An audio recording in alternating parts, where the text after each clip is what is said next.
Orang kaya muda Harvey York bangkit bab 7. Kau, Harvey. Howard Stone memandang Harvey dengan ragu. Dia mencibir lalu memarkir mobilnya dan masuk ke hotel. Harvey sangat kikuk. Dia tidak menyangka Howard mengabaikannya saat bicara padanya. Mereka masuk ke ruang pribadi bergantian. Para teman sekelas lain telah berkumpul di sana.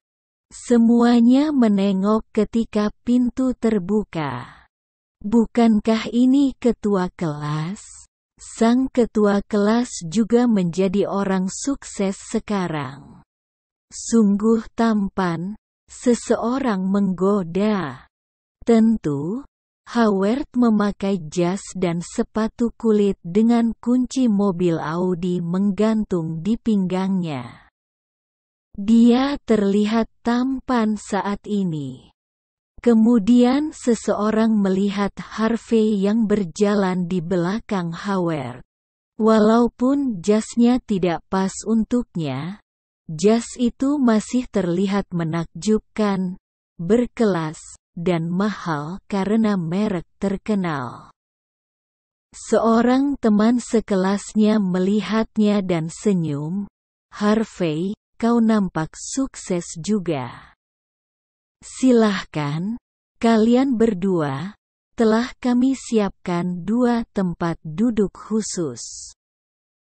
Untuk Harvey dan ketua kelas. Howard melihat Harvey sepintas dan menggeleng.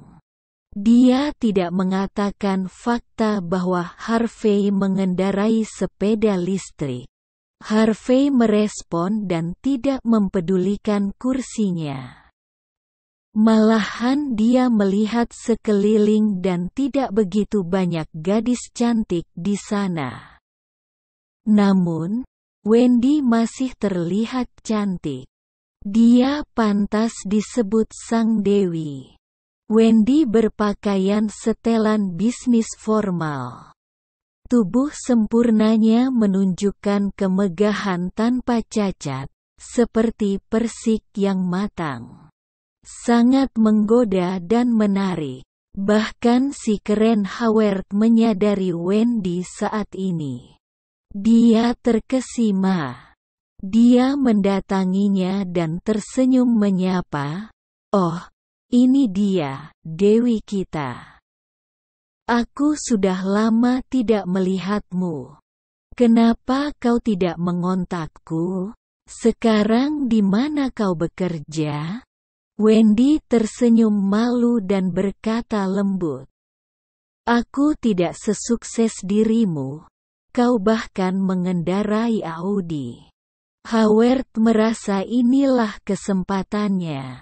Sang dewi nampaknya menyukai mobil Audi yang dia beli dengan angsuran. Baru saja dia mau bicara. Para wanita di belakangnya memprotes, ketua kelas, jangan mau dibodohi Wendy. Dia sekarang seorang manajer administrasi di perusahaan terbesar di Niemhi, York Enterprise. Katanya dia akan dipromosikan menjadi manajer umum dan dia akan menduduki jabatan itu. Wow, semua orang terkesima. Mereka tahu betapa berpengaruhnya York Enterprise dalam hal ini. Banyak perusahaan dan beberapa wirausaha yang dimodali oleh perusahaan ini. Walaupun perusahaan ini tidak secara fisik terang-terangan dalam berbisnis. Tetapi perannya sangat penting dalam menyokong semua pihak. Jika Wendy menjadi manajer umum di umur yang begitu muda, berarti dia memiliki kemampuan yang diakui. Siapapun yang sukses mengejarnya, tidak hanya mendapatkan kecantikannya dalam genggaman, tetapi juga banyak sumber keuntungan yang tak terkira dari dalam dirinya. Terlebih lagi, wanita ini sangat cantik tak terkira. Melebihi artis papan atas. Semua pria yang ada di ruang private itu sangat malu akan diri mereka dan hanya berdecak kagum.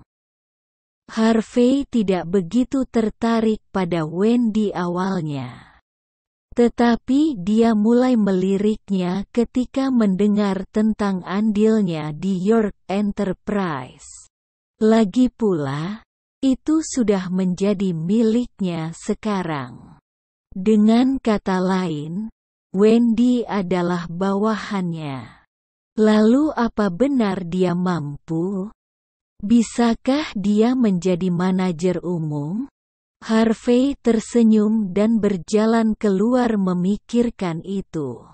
Dia duduk di sebelah Wendy dan siap untuk berbincang dengannya.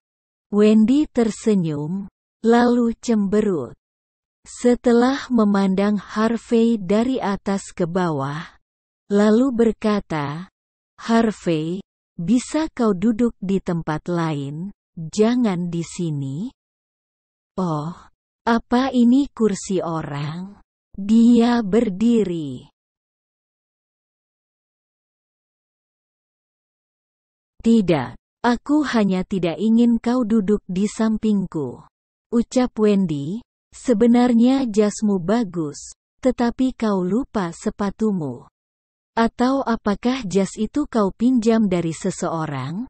Segera setelah perkataan itu terdengar, orang-orang paham dan melihat bahwa jas Harvey memang kurang pas di tubuhnya. Hal yang lebih penting lagi adalah, dia mengenakan sandal dengan penuh lubang dan bahkan membiarkan ibu jari kakinya terjebak di sana. Gayanya sungguh urakan. Harvey pasrah. "Seharusnya aku membeli sepatu. Sangat tidak pantas." "Hahaha, Wendy, kau punya mata yang tajam." "Sebenarnya aku tidak mau mengatakannya di depan teman sekelas kita ini. Namun, ada yang terlalu percaya diri dan menginginkan sesuatu yang tak pantas untuk orang seperti dirinya. Aku rasa sudah waktunya untuk mengungkapnya." Howard berjalan dari belakang dan tersenyum pada Wendy. "Teman-teman, Harvey baru saja datang menggunakan sepeda listrik. Tadinya, kupikir dia menggunakan sepeda karena memang mau mempersingkat waktu. Tetapi setelah memperhatikannya lagi, jas yang dia kenakan sungguh bagus. Sayangnya dia lupa akan sepatunya. Sungguh memalukan." Howard menganggap dirinya telah mengungkap kebohongan. "Harvey, apa kau membeli jas itu saat diskon di suatu toko? Dan lihat dirimu, kau bahkan tidak menyobek label harganya. Ayo kembalikan baju ini setelah pesta, oke? Menurutku tidak seburuk itu. Namun, memang dia datang ke sini dengan sepeda listrik. Aku melihat kuncinya. Juga jelas bahwa dia tidak mengganti sandal yang dipakai selama bertahun-tahun." Ya, teman sekelas itu mulai bergunjing dalam sekejap. Ada beberapa yang ingin pamer di depan sang dewi, Wendy. Saat ini, mereka mengkritik Harvey habis-habisan. Tepat ketika Harvey ingin menjelaskan, mantan teman sekamarnya, Shirley, berdiri dan berkata dengan keras, "Kalian sedikit berlebihan. Kita semua adalah teman sekelas. Meskipun gayanya agak aneh, apa kau harus berkata begitu? Shirley adalah sosok yang cantik dan elegan. Dia tampak seperti seseorang dari keluarga yang baik dan bergengsi." Harvey sering mengganggunya menyalin pekerjaan rumahnya ketika mereka masih di bangku kuliah. Makanya, hubungan mereka masih baik. Harvey tidak pernah berpikir bahwa Shirley akan maju dan membantunya berbicara. Howard tiba-tiba maju dan menarik kerah Harvey ketika dia melihat wanita cantik lain dari kelas mereka membantu sampah ini untuk berbicara. Dia dengan cepat mengeluarkan sebuah label dan tidak bisa menahan diri untuk berkata, "Shirley, apa kau masih ingin membantunya? Apa kau melihatnya?" Dia bahkan tidak melepas labelnya. Satu potong bernilai puluhan ribu. Apa menurutmu dia mampu membeli pakaian seperti itu dengan penampilannya yang begini buruk? Dan seingatku, Harvey sudah menjadi menantu keluarga Zimmer 3 tahun lalu, bukan? Menantu laki-laki yang menumpang dan dia masih mengenakan setelan haute couture Armani. Hahaha, mungkin pakaian pria ini hanya dicuri dari seorang pria dari keluarga Zimmer. Karenanya, itu tidak begitu pas untuknya. Harvey, kau harus realistis. Seluruh Niamhi tahu bahwa kau adalah menantu yang menumpang keluarga Zimmer. Kau tidak perlu berpura-pura di depan kami. Kami semua adalah teman sekelas. Kenapa kau berpura-pura? Harvey mengangkat tangannya, menyingkirkan tangan Howard, dan menatapnya dengan dingin. Howard melihat tatapan Harvey dan mencibir. Apa? Kau ingin memukulku? Setelah aku mengungkapkan rahasiamu? Atau kau ingin memberitahuku bahwa pakaian itu milikmu? Jika kau bisa membuktikannya, aku akan berlutut padamu. Harvey hendak berbicara ketika tiba-tiba ponselnya berdering. Dia dengan cepat mengeluarkan telepon model lama itu. Semua orang sudah tertawa sebelum dia bisa menjawab telepon. Lucu sekali. Bukankah ini jenis telepon model lama yang seharga $99 untuk 3 tahun? Harvey menggunakan telepon semacam itu. Bagaimana bisa dia masih berani memakai Armani untuk pamer? Apa dia sudah gila?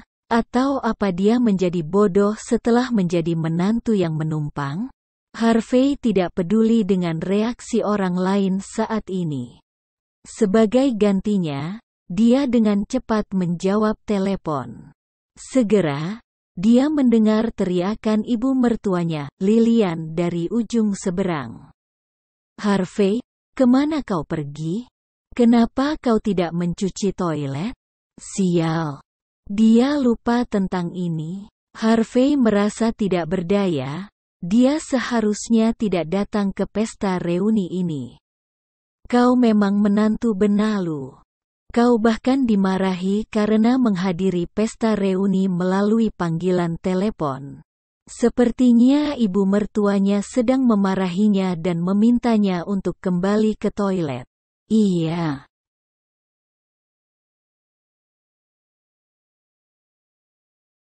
Iya. Meminta seorang pria untuk melakukan ini?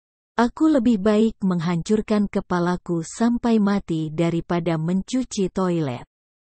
Meskipun aku tidak dapat menghasilkan uang, aku tidak akan menjadi menantu benalu yang menumpang.